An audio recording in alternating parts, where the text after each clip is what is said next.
പാർപ്പിട കാർഷിക മേഖലയ്ക്ക് പ്രാധാന്യം നൽകി തഴവ ഗ്രാമപഞ്ചായത്ത് ബജറ്റ് 60 കോടി രൂപ വരവും 59 കോടി രൂപ ചിലവും പ്രതീക്ഷിക്കുന്നതാണ് ബജറ്റ്. ഭവന പദ്ധതിക്കായി 4.5 കോടി രൂപ വകയിരുത്തി.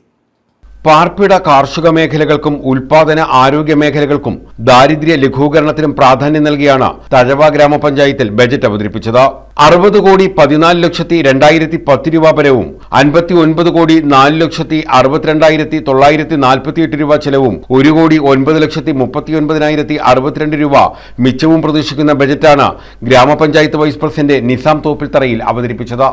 45 കോടി 41,80,000 രൂപ പ്രത്യേക ഘടക പദ്ധതി SCP 11 കോടി 2,06,000 മെയിൻ്റനൻസ് ഫണ്ട് റോഡ് 26 2 കോടി 60,24,000 മെയിൻ്റനൻസ് ഫണ്ട് റോഡ് ഇതരം 1 കോടി 40,100,000 ധനകാര്യ കമ്മീഷൻ ഗ്രാന്റ് 6 കോടി 23,37,483 ധനകാര്യ കമ്മീഷൻ ഗ്രാന്റ് 1 കോടി 10,86,489 തനത് ഫണ്ട് 1 കോടി 16,88,735 കേന്ദ്രാവിഷ്കൃത ഫണ്ട് 64,28,000 സംസ്ഥാനാവിഷ്കൃത ഫണ്ട് 80 ലക്ഷം ബ്ലോക്ക് പഞ്ചായത്ത് വിഹിതം 45,40,40,000 ജില്ലാ പഞ്ചായത്ത് വിഹിതം 60,67,500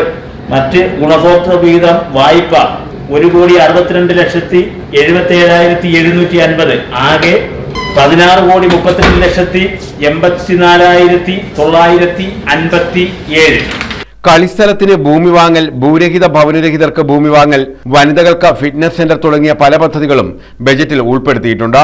ഭവന നിർമ്മാണ മേഖലയ്ക്ക് 4.5 കോടിയും മാലിന്യ സംസ്കരണത്തിന് 75 ലക്ഷം രൂപയും ആരോഗ്യ മേഖലയ്ക്ക് 1 കോടിയും ദാരിദ്ര്യ ലഘൂകരണത്തിന് 21 കോടിയും ഉൽപാദന മേഖലയ്ക്ക് 2.20 കോടിയും പശ്ചാത്തല മേഖലയ്ക്ക് 3.32 കോടി രൂപയുമാണ് ബജറ്റിൽ വകയിരുത്തിയിട്ടുള്ളത്. ബജറ്റ് അവതരണ യോഗത്തിൽ ഗ്രാമപഞ്ചായത്ത് പ്രസിഡന്റ് ആർ സുജ അധ്യക്ഷത വഹിച്ചു. 2026-27 സാമ്പത്തിക വർഷത്തേക്കുള്ള ഈ ബഡ്ജറ്റ് ഈ ഭരണസമിതിയുടെ കാലയളവിലെ ആദ്യത്തെ ബഡ്ജറ്റും 14ാം പഞ്ചവത്സര പദ്ധതി കാലയളവിലെ അവസാനത്തെ ബഡ്ജറ്റ് കൂടിയാണ് എന്നുള്ളതാണ് ആമുഖമായി ഓർമ്മിപ്പിക്കാനുള്ളത്. പരിഗണന അനിവാര്യമാണ് എന്ന് വ്യക്തമാകുന്ന മേഖലകൾ കണ്ടെത്തി വികസനത്തിന്റെ തണലേകുന്ന കർമ്മ പദ്ധതികളാണ് പ്രാദേശിക സർക്കാർ എന്ന നിലയിൽ ഗ്രാമപഞ്ചായത്ത് മുന്നോട്ട് വെക്കാനുള്ളത്. 14ാം പഞ്ചവത്സര പദ്ധതിയുടെ ലക്ഷ്യത്തെ അനർത്ഥമാക്കും വിധം പരിസ്ഥിതി സന്തുലനവും മാലിന്യ നിർമ്മാർജ്ജനവും പൂർണ്ണമായി ഉറപ്പുവരുത്തുന്ന തരത്തിലുള്ള ഈ ബഡ്ജറ്റ് തയ്യാറാക്കിയിരിക്കുന്നത്. ഈ സമൂഹത്തിന്റെ പുരോഗതി ഏറ്റവും ദുർബലരുടെ അവസ്ഥയെ അടിസ്ഥാനമാക്കിയാണ് നിർണയിക്കേണ്ടത് എന്നതായിരുന്നു ഗാന്ധിജിയുടെ വീക്ഷണം.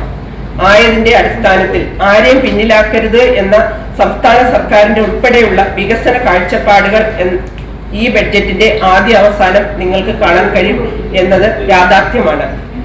നമുക്കെല്ലാം അറിവുള്ളത് പോലെ തന്നെ വികസന ഫണ്ട് തന്നെയാണ് നമ്മുടെ പ്രധാന വിഭവ സ്രോതസ്. അതിനോടൊപ്പം നാമമാത്രമായ നമ്മുടെ തനത് വരുമാനം കാലാകാലങ്ങളായി സർക്കാർ ഉത്തരവുകളിലൂടെ രൂപപ്പെട്ട ചട്ടക്കൂടിനകത്ത് നിന്ന് മാത്രമേ നമ്മുടെ വികസന പ്രവർത്തനങ്ങൾ നടപ്പിലാക്കാൻ സാധിക്കുകയുള്ളൂ.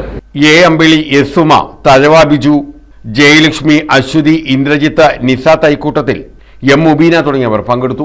News bureau, Thazhava.